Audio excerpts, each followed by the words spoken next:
नमस्ते दोस्तों, कैसे हो। आशा करता हूँ कि आप सभी मस्त, शानदार और ज़बरदस्त होंगे।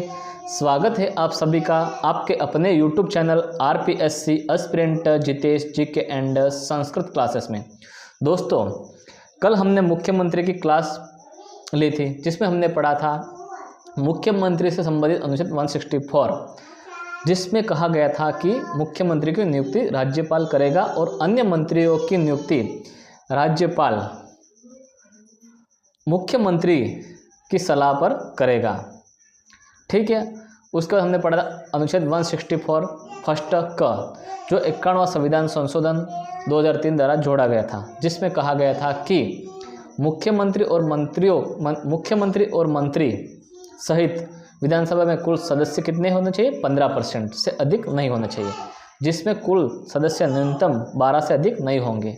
और हमने जाना अनुच्छेद 164 फर्स्ट ख, जिसके तहत दल बदल से संबंधित अयोग्य विधायक से दल बदल से संबंधित जो भी विधायक अयोग्य हो जाता है उससे संबंधित था। और आज की क्लास में हम जानेंगे अनुच्छेद 164 सेकंड। अनुच्छेद 164 सेकंड, राज्य की मंत्रिपरिषद विधानसभा के प्रति सामूहिक रूप से उत्तरदायी होगी। यानी अनुच्छेद 164(2) कहता है कि राज्य की जो मंत्रिपरिषद होगी वह विधानसभा के प्रति सामूहिक रूप से उत्तरदायी होगी। अनुच्छेद 164(2) के तहत क्या होता है, राज्य की मंत्रिपरिषद विधानसभा के प्रति सामूहिक रूप से उत्तरदायी होगी। अब हम जानेंगे अनुच्छेद 164(3), मुख्यमंत्री और अन्य मंत्री अपने पद ग्रहण करने से पूर्व राज्यपाल के समक्ष शपथ या प्रतिज्ञान करेंगे, जो तीसरी अनुसूची के पैरा 5 और 6 के पद एवं गोपनीयता की शपथ लेंगे। अनुच्छेद 164(3) के तहत मुख्यमंत्री और अन्य मंत्री अपने पद ग्रहण करने से पूर्व राज्यपाल के सामने शपथ या प्रतिज्ञान लेंगे, जो किसमें है, तीसरी अनुसूची के पैरा 5 और 6 के तहत पद एवं गोपनीयता की शपथ लेंगे। शपथ का प्रारूप है मैं भारत के संविधान के प्रति सच्ची श्रद्धा और सत्यनिष्ठा रखूंगा। क्या कहते हैं मुख्यमंत्री राज्यपाल के समक्ष जब तीसरी अनुसूची के पैरा 5 और 6 के तहत जब शपथ लेंगे, उस समय मुख्यमंत्री कहेंगे कि मैं भारत के संविधान के प्रति सच्ची श्रद्धा और सत्यनिष्ठा रखूंगा। मैं भारत की प्रभुत्ता और अखंडता अक्षुण्ण रखूंगा। मैं अपने कर्तव्य का श्रद्धापूर्वक और शुद्ध अंतःकरण से निर्वहन करूंगा। मैं भय या पक्षपात, अनुराग या द्वेष के बिना सभी प्रकार के लोगों के प्रति संविधान और विधि के अनुसार न्याय करूंगा। अब हम जानेंगे अनुच्छेद 164(4). अनुच्छेद 164(4) कहता है कि यदि कोई मंत्री लगातार 6 माह तक राज्य के विधानमंडल, जिसमें विधानसभा या विधान परिषद का सदस्य नहीं रहता, तो उस अवधि की समाप्ति पर वह मंत्री पद पर नहीं रहेगा।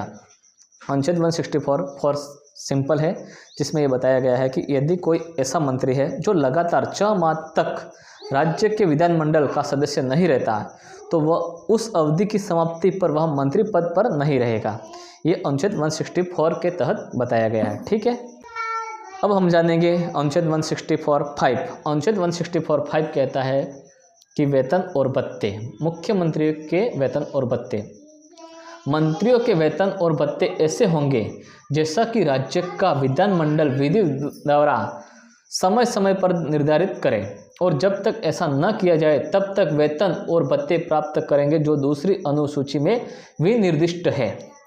अनुच्छेद 164(5) के तहत वेतन और भत्ते निर्दिष्ट है, जिसमें मंत्रियों के वेतन और भत्ते ऐसे होंगे जैसा कि राज्य का विधानमंडल विधि यानी कानून द्वारा समय समय पर निर्धारित करे, और जब तक ऐसा न किया जाए तब तक वे वेतन और भत्ते प्राप्त करेंगे जो दूसरी अनुसूची में विनिर्दिष्ट है।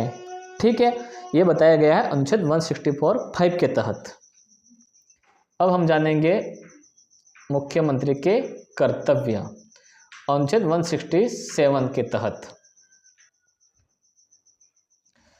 अनुच्छेद 167 में बताया गया है कि मुख्यमंत्री के कर्तव्य, मुख्यमंत्री का कर्तव्य होगा कि राज्य के प्रशासन और विधि निर्माण से संबंधित मंत्रिपरिषद के सभी निर्णयों की जानकारी राज्यपाल को दे और राज्यपाल द्वारा जो भी मांगी गई किसी भी जानकारी को उपलब्ध कराए, यह मुख्यमंत्री का कर्तव्य है।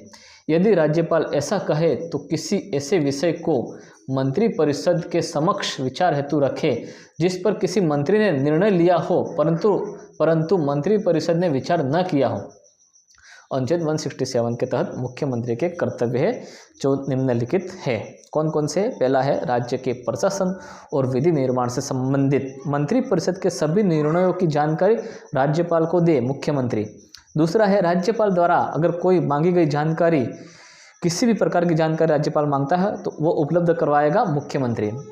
यदि राज्यपाल ऐसा कहे तो किसी ऐसे विषय पर को मंत्रिपरिषद के समक्ष विचार हेतु रखे जिस पर किसी मंत्री ने निर्णय लिया हो परंतु मंत्रिपरिषद ने विचार न किया हो। यह भी मुख्यमंत्री का कर्तव्य है कि जो भी मंत्रिपरिषद ने कुछ भी निर्णय लिया है वो राज्यपाल के सामने रखे। यह अनुच्छेद 167 के तहत है। ठीक है दोस्तों, आज के लिए बस इतना ही। दोस्तों, अगर आपको यह क्लास अच्छी लगी हो तो लाइक, शेयर, कमेंट और चैनल पर नए हो तो चैनल को सब्सक्राइब ज़रूर करें। मिलते हैं अगली क्लास में, तब तक के लिए बाय। जय हिंद, जय भारत।